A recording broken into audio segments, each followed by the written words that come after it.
Hello friends, welcome to miss of coding. ये pandas में next video है जिसमें आज हम लोग मैनिपुलेशन ऑफ डेटा के पार्ट 2 देखेंगे।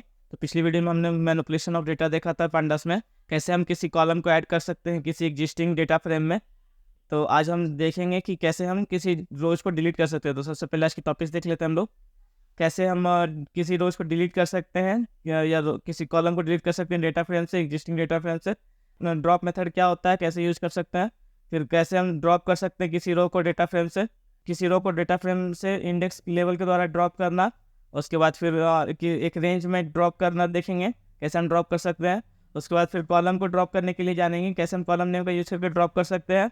और उसके बाद हम ट्रंकेट फंक्शन पढ़ेंगे डेटा फ्रेम और सीरीज में दोनों में। तो शुरू करते हैं और चलते हैं अपने वीएस कोड में।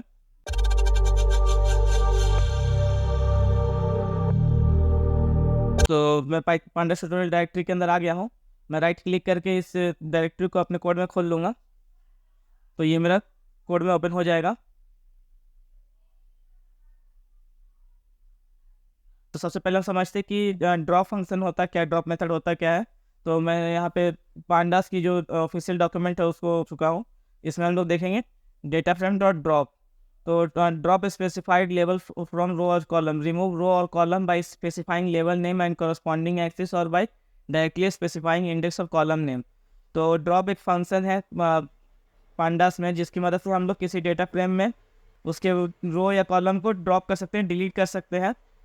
तो इसमें डिफरेंट पैरामीटर्स है जो आप यहाँ पे देखेंगे। सबसे पहले क्या है, लेवल है, सिंगल लेवल और लिस्ट लाइक। मतलब या तो हम सिंगल लेवल पास कर सकते हैं ड्रॉप करने के लिए, या फिर किसी लिस्ट पास कर सकते हैं जिससे हम हमारा जो डेटा फ्रेम है वो ड्रॉप हो जाएगा। उसके बाद क्या है, एक्सिस। तो अगर हम 0 देते हैं तो वो क्या होता है, रोज को डिलीट करेगा, और अगर 1 देते हैं तो कॉलम को डिलीट करेगा। डिफ़ॉल्ट क्या होता है, 0 होता है। तो अगर हमें रोज डिलीट करना तो हमें एक्सेस देने की ज़रूरत नहीं है, डिफ़ॉल्ट ऑलरेडी 0 है। उसके बाद इंडेक्स है, सिंगल लेवल और लिस्ट लाइक। तो हम लोग इंडेक्स दे सकते हैं कि लेवल्स है, या फिर अगर कुछ alternative to specifying axis, level axis equal to index equal to levels. तो अगर हम इंडेक्स इक्वल टू लेवल्स अगर यूज कर लेते हैं तो हमें एक्सिस देने की ज़रूरत नहीं पड़ेगी। तो जैसे हम पहले एक्सिस का यूज़ कर रहे थे, तो दोनों में से कोई हम एक ही यूज़ कर सकते हैं, दोनों को एक साथ यूज नहीं कर सकते, इंडेक्स और एक्सिस को। उसका कॉलम्स है, सिंगल लेवल और लिस्ट लाइक। तो यहाँ पे कॉलम्स इक्वल टू अगर लेवल्स देते हैं तो क्या होगा कि जैसे एक्सिस इक्वल टू 1 दे रहे थे, तो यहाँ पे हम कॉलम्स इक्वल टू लेवल देंगे, तो इसका मतलब है कि कॉलम्स ड्रॉप होंगे हमारे। और उसके बाद है in place boolean default false. तो इन प्लेस अगर करेंगे तो डेटा फ्रेम में क्या हो जाएगा, चेंजेस हमें रिफ्लेक्ट होंगे। अगर हम नहीं करेंगे तो वो डेटा फ्रेम में चेंजेस हमें जो है वो सेव नहीं होंगे, या फिर बोल सकते हैं कि वो अपडेट नहीं होगा। तो यहाँ पे आप देख सकते हैं कि यहाँ रिटर्न बाई डिफ़ॉल्ट क्या है, फॉल्स है। तो हमें इसे ट्रू करना पड़ता है अगर हमें चेंजेस को रिफ्लेक्ट कराना है तो। और फिर इरर्स है। तो अगर हम इरर्स को, डिफ़ॉल्ट क्या होता है, रेज होता है। तो हम इग्नोर भी कर सकते हैं, रेज भी कर सकते हैं, कुछ भी हम डाल सकते हैं इरर्स को। तो हमें पास करना पड़ता है एक ऑब्जेक्ट में, एक डिक्शनरी में पास करना पड़ता है। और ये रिटर्न क्या करता है, रिटर्न डेटा फ्रेम और non data frame with specified index of column level. तो ये एक डेटा फ्रेम रिटर्न करता है। और अगर in place equal to true है तो वो कुछ भी रिटर्न नहीं करेगा, वो मैं आपको कोड में भी दिखाऊंगा। तो वीएस कोड पे चलते हैं अपने। हमारा वीएस कोड ओपन हो चुका है। हमने जो पिछले वीडियो में मैनिपुलेट डेटा करके जो जुपिटर फाइल बनाया था, नोटबुक बनाया था, उसको हम यूज करेंगे। और यहाँ पे एक शेडिंग दे देंगे, drop rows columns from data frame. इसको हम रन करते हैं। और सबसे पहले हम एक CSV फाइल का यूज़ करेंगे, student.csv। इसमें आप देख सकते हैं कि इसमें आईडी है, कॉलम है, नेम कॉलम है, क्लास कॉलम है, मार्क कॉलम है और जेंडर कॉलम है। तो हम इस फाइल को इंपोर्ट करके एक डेटा फ्रेम बनाएंगे। तो इसके बारे में मैंने आपको डेटा फ्रेम वाली वीडियो में बताया कि कैसे हम डेटा फ्रेम बना सकते हैं। सबसे पहले हम पांडास को इंपोर्ट करेंगे, इंपोर्ट पांडास SPD। इसको रन करेंगे। उसके बाद हम लिखेंगे DF इक्वल टू, हम CSV फाइल से डेटा फ्रेम बनाना चाहते हैं, इसलिए हम रीड CSV मेथड का यूज़ करेंगे, रीड CSV। और CSV का जो पाथ है वो पास करेंगे। तो ये मेरा सेम डायरेक्टरी में, इसलिए हम यहाँ पे रिलेटिव पाथ यूज करेंगे, नहीं तो अगर कहीं यहाँ पे होता तो हम एब्सोल्यूट पाथ यहाँ पे इंटर करते हैं स्टूडेंट CSV और इसको रन करते हैं। और अब DF को अगर हम प्रिंट करें तो आप देख सकते हैं कि हमारा डेटा फ्रेम यहाँ पे क्रिएट हो चुका है। और यहाँ पे आप देख सकते हैं कि ID है, नेम है, क्लास है, मार्क है, जेंडर है और इंडेक्स केस की 0 से लेके 34 तक है, मतलब टोटल 35 डेटा है हमारे पास। तो हम इसको क्या करेंगे, ट्रिम कर देंगे सबसे पहले। तो ट्रिम करने के लिए हम हेड मेथड का यूज़ करेंगे। हेड और 10 डेटा ही हम देखना चाहते हैं। तो आप देख सकते हैं कि यहाँ पे हमारा 10 डेटा प्रिंट हो रहा है।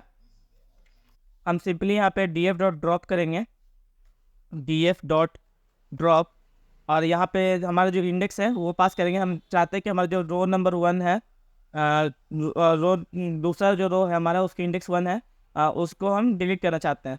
तो हम यहाँ पे पास करेंगे लेबल। तो जैसे मैंने आपको बताया था कि लेबल हम लोग पास कर सकते हैं एज ए इंटीजर और एज ए लिस्ट भी पास कर सकते हैं। तो हम यहाँ पे इंटीजर पास कर रहे हैं। सिंपल हम इसको रन करें तो आप देख सकते हैं कि इसने एक डेटा फ्रेम रिटर्न किया है। हमने इनप्लेस इक्वल टू कुछ नहीं दिया है, तो बाय डिफॉल्ट वो फॉल्स है, इसलिए हमारा डेटा फ्रेम रिटर्न हो रहा है। अगर हम इनप्लेस देंगे तो हमें डेटा फ्रेम रिटर्न नहीं होगा। तो यहाँ पे आप देख सकते हैं कि जो हमारा फर्स्ट जो इंडेक्स था 1, वो यहाँ पे डिलीट हो चुका है। पिछले डेटा हम देख सकते थे वो अब यहाँ पे नहीं है। इस तरह से हम किसी रो को डिलीट कर सकते हैं। अगर यही मैं इनप्लेस इक्वल टू ट्रू डाल दूँ, एक चीज़ और दिखा देता हूँ उसके पहले आपको। अगर हम फिर से DF को अगर प्रिंट करें, DF को फिर से प्रिंट करें, तो यहाँ पे दोबारा जब हम DF को प्रिंट कर रहे हैं तो ये यहाँ पे हमें देखने को मिल रहा है कि ये जो फर्स्ट इंडेक्स है वो वापस आ गया। तो इसके लिए हम यहाँ पे क्या करेंगे, इनप्लेस इक्वल टू ट्रू डालेंगे। तो जब हम इनप्लेस इक्वल टू ट्रू डालते हैं तो ये कुछ भी रिटर्न नहीं करता हमें, लेकिन हमारा जो डेटा है वो अपडेट हो जाता है। तो हम सिंपल क्या करेंगे कि इसको फिर से रन करेंगे।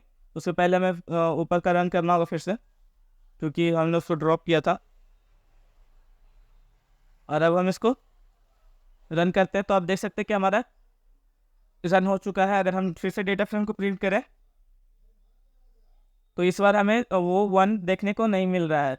तो इस तरह से हम किसी रो को हम ड्रॉप कर सकते हैं। अब हम देखते हैं कि कैसे हम लेबल्स का यूज़ करके ड्रॉप कर सकते हैं किसी रो को। तो सिंपली हम जो यहाँ पे से इंपोर्ट कर रहे थे उसमें से जो एक कॉलम है हमारा नेम, इसको हम एज ए लेबल बना देंगे इस डेटा फ्रेम के लिए। तो अगर हम इसको रन करें और फिर से अगर हम रन करें df.head को, तो अब आप देख सकते हैं कि जो हमारा यहाँ पे कोई भी इंडेक्स आपको देखने को नहीं मिलेगा। अब जो हमारा नेम जो कॉलम था वो एज ए लेबल यहाँ पे बिहेव कर रहा है। तो हम क्या करेंगे कि यहाँ पे लेबल पास करेंगे। अब हम यहाँ पे एक लिस्ट पास करेंगे जिसमें हम यहाँ पे लेबल देंगे अपना। तो हमारा फर्स्ट लेवल मान लीजिए मैक्स रूइन है, सेकंड हमारा जो लेवल है वो आर्नोल्ड है। ये सारे लेवल के द्वारा हम अपना डिलीट करना चाहते हैं इन रो को। उसके बाद हम एस्ट्रॉयड को यहाँ से डिलीट करना चाहते हैं, तो हम यहाँ पे दे देंगे और रिप्लेस इक्वल टू ट्रू होगा। अब हम अगर लेवल के द्वारा, तो हमने लेवल पास कर दिया है यहाँ पे। अब हम इसको रन करें और फिर से इसको रन करें डेटा फ्रेम को, तो अब आप देखेंगे कि हमारा जो मैक्स रूइन था सेकंड नंबर पे, वो अब यहाँ पे हमें देखने को नहीं मिल रहा है वो रो। और उसके बाद आर्नोल्ड था थर्ड नंबर पे, वो भी हमें देखने को नहीं मिल रहा, सीधा 1 4 और उसके बाद फिर 5 देखने को मिल रहा है। और जो एस्ट्रॉयड था 8 नंबर पे, वो भी हमें देखने को नहीं मिल रहा है, 7 के बाद डायरेक्ट 9 देखने को मिल रहा है। इस तरह से हम लेबल के द्वारा भी ड्रॉप कर सकते हैं। और मैंने यहाँ पे index column equal to name डाला। इसका मतलब क्या हुआ कि जो कॉलम जो हमारा नेम कॉलम था डेटा फ्रेम में, वो अब एज ए लेबल यहाँ पे एज ए इंडेक्स यहाँ पे बिहेव कर रहा है। तो इस तरह से हम लेबल के द्वारा भी ड्रॉप कर सकते हैं टेबल को। अब हम फिर से इसको रन करेंगे, डेटा फ्रेम फिर से क्रिएट करेंगे। अब हम चाहते हैं कि हमारा जो हम किसी रेंज में डेटा को डिलीट कर पाए, तो उसके लिए हमें अगर हम सिंपली ऐसे करें data.drop, और जैसे हम स्लाइसिंग के लिए देते थे डेटा को, इसकी स्क्वायर ब्रैकेट में दे दे 2 to मान लीजिए 5, और यहाँ पे दे दें in place equal to true. तो हमें एरर देखने को मिलेगा, क्योंकि हम ऐसा नहीं कर सकते कि स्लाइस में देख के हम नहीं कर सकते डेटा को एक रेंज में डिलीट। तो हमें उसके लिए एक यहाँ पे पास करना पड़ेगा df.index फंक्शन है, जिससे हम डेटा की इंडेक्स निकाल सकते हैं। तो अगर मैं यहाँ पे df.index आपको करके दिखाऊँ, df.index रन करके दिखाऊँ, तो आप देख सकते हैं कि एक रेंज बता रहा है, रेंज इंडेक्स स्टार्ट 0, स्टॉप 35 और स्टेप 1। मतलब कि हमारे पास टोटल 35 डेटा है, 0 से स्टार्ट हुआ इंडेक्स हमारा, और तो एक एक स्टेप करके वो आगे बढ़ रहा है। ठीक है, तो अगर हम यहाँ पे df.index करें और एक रेंज दे 2 to 5 और फिर इसको रन करें, तो अब हमारा स्टार्ट कहाँ से हो रहा है, 2 से हो रहा है, स्टॉप 5 पर और स्टेप 1 है। ठीक है, तो हम इस तरह से ड्रॉप कर सकते हैं एक रेंज में। अगर हम इसको रन करें तो हमारा रन हो चुका है। अगर फिर से df को रन करें तो आप देखिएगा कि हमारा डेटा फ्रेम यहाँ पे 2 से लेके 4 तक का इंडेक्स ड्रॉप हो गया यहाँ पे। तो इसने 5 को एक्सक्लूड कर दिया और 2 को इंक्लूड कर लिया है, तो 0, 1 और उसमें डायरेक्टली में 5 देखने को मिल रहा है। तो इस तरह से हम ड्रॉप कर सकते हैं एक रेंज में। अब हम समझते हैं कैसे हम कॉलम को ड्रॉप कर सकते हैं। तो अगर हमें कॉलम ड्रॉप करना है तो बाय डिफ़ॉल्ट एक्सेस यहाँ पे 0 था। अगर हम एक्सेस 1 पास करें तो हम कॉलम को ड्रॉप कर सकते हो। तो मैं आपको दिखाता हूँ। जैसे मान लीजिए हमारे पास 5 कॉलम है, आईडी, नेम, क्लास, मार्क और जेंडर। हम चाहते हैं कि मार्क और जेंडर हमारा कॉलम डिलीट हो जाए, तो हम सिंपली df.drop करेंगे और एक लिस्ट में हम पास करेंगे जो जो कॉलम हमें डिलीट करना है। तो हम चाहते हैं कि मार्क हमारा क्या हो जाए, डिलीट हो जाए, और यहाँ पे हम उसको कॉपी पेस्ट करेंगे मार्क। और हम चाहते हैं कि जेंडर भी हमारा क्या हो जाए, डिलीट हो जाए। तो हम जेंडर को भी यहाँ पे उसे कॉपी करेंगे और यहाँ पे पेस्ट करेंगे, कॉलम नेम देंगे हम यहाँ पे। और उसके बाद हम बाय डिफ़ॉल्ट एक्सेस 0 होता है, हम यहाँ पे एक्सेस 1 जब पास करेंगे तब क्या होगा कि ये रो डिलीट ना करके कॉलम डिलीट करेगा। और यहाँ पे in place equal to true दे देते हैं, जिससे हमारा जो चेंजेस है वो रिफ्लेक्ट हो। अब हम इसको रन करें और फिर से df को रन करें, तो आप देखिए कि हमारे पास मार्क और जेंडर का कॉलम क्या हो गया है, डिलीट हो चुका है। तो इस तरह से हम कॉलम को भी रिमूव कर सकते हैं एक्सेस 1 पास करके। अब हम देखेंगे कि ट्रंकेट का यूज कैसे कर सकते हैं। तो ट्रंकेट जो होता है वो डेटा को ट्रिम करने के लिए जो होता है। जैसे मान लीजिए कि मुझे रो नंबर 5 से लेके 11 तक का ही डेटा चाहिए, तो हम कैसे उसको ट्रंकेट कर सकते हैं वो अब हम देखेंगे। तो ट्रंकेट जो वो एक नया डेटा फ्रेम रिटर्न करता है। तो हम क्या करेंगे कि एक रिजल्ट df एक वेरिएबल बनाएंगे और उसके अंदर हमारा जो रिजल्ट जो ट्रंकेट करके जो हमारा df आएगा उसको हम स्टोर करेंगे। तो सिंपली ट्रंकेट करने के लिए df.truncate फंक्शन का यूज किया जाता है। इसमें 2 पैरामीटर पास होते हैं, बिफोर और आफ्टर। तो अगर आप नीचे देखिएगा यहाँ पे, तो बिफोर क्या है, truncate all row before this index value. जो भी हम इंडेक्स वैल्यू पास करेंगे यहाँ पे उसके पहले का जितना भी रो होगा वो डिलीट हो जाएगा।